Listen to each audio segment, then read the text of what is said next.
আসসালামু আলাইকুম গাইজ, তোমরা সবাই কেমন আছো? আশা করছি সবাই ভালো আছো। আমিও আল্লাহর রহমতে ভালো আছি। তো আজকে আবারও নতুন একটি ব্লগে তোমাদের সবাইকে ওয়েলকাম। তো আজকে হচ্ছে আমার পাশের এক ভাবি আমাকে ইনভাইট করছে চা নাস্তা খাওয়ার জন্য। আসলে ভাবি অনেক দিন ধরেই বলতেছে ভাবির বাসায় যাওয়ার জন্য। তো সেজন্য আমি কি করলাম, ভাবির বাসায় তো খালি হাতে যাব না, তো রিক্সা নিয়ে চলে গেলাম কাউতুলি। সেখানে একটা মিষ্টির দোকানে চলে গেলাম, 2 রকমের মিষ্টি নিছি। তো আমার কাছে মনে হয়েছে যে মিষ্টিটা নিলেই ভালো হবে, তো সেই জন্য আমি 2 রকমের মিষ্টি নিছি। তো এদিকে মিষ্টি নিয়ে আবার আমি ভাবির বাসার দিকে চলে গেলাম। আর ভাবির বাসাটা হচ্ছে আমার বাসার পাশাপাশি, তো আমি শুধু মিষ্টি আনার জন্য কাউতুলে গেছি। তো নিচে ভাবিকে ফোন দিলাম, ভাবি উপর থেকে নিচে নেমে আসে আমাকে। তো ভাবির বাসাতে আমি প্রথম আসলাম, আর এসে তো দেখি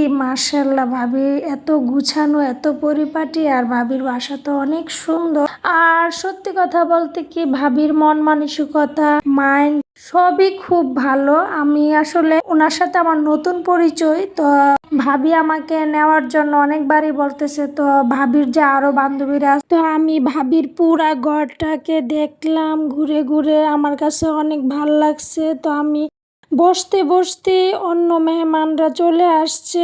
এদিকে ভাবি তো কাজে খুবই ব্যস্ত। প্রথমে ভাবি আমাদের জন্য সুন্দর করে শরবত বানিয়ে দিল, আর আমার অবশ্য ভালোই লাগছে অন্য ভাবিদের সাথে পরিচয় হয়ে। আর এখানে ডাইনিং টেবিলে ভাবি যে কত রকমের নাস্তা সাজাইলো, আমি তো দেখে অবাক যে কিভাবে ভাবি একা একা এত কিছু আইটেম করলো। তো ভাবি অনেক সুন্দর করে ফ্রেঞ্চ ফ্রাই এবং চিকেন বল বানাইছে। তো আমার কাছে এটা অনেক মজা লাগছে। আমি তো ফ্রেঞ্চ ফ্রাইটা খুব মজা করে খাইতেছি, আর আমার মেয়েও অনেক খুশি। তো আসলে অনেক কিছু এখানে করা হয়েছে, তো আমরা সবাই একসাথে খাইলাম এবং আড্ডা দিলাম, ভালোই লাগছে। আর অন্যরা তো ক্যামেরাতে আসবে না, সেজন্য।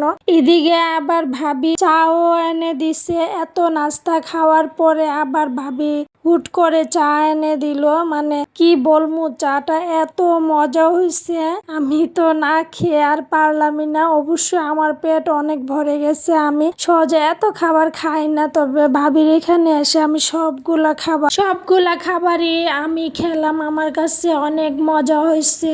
আর পরে ভাবি বলতেছে চলেন একটু ছাদে যাই। তারপর সবাই মিলে ছাদে উঠলাম। তো ছাদে অনেক ভাল লাগছে, আর এখানে প্রচুর বাতাস ছিল।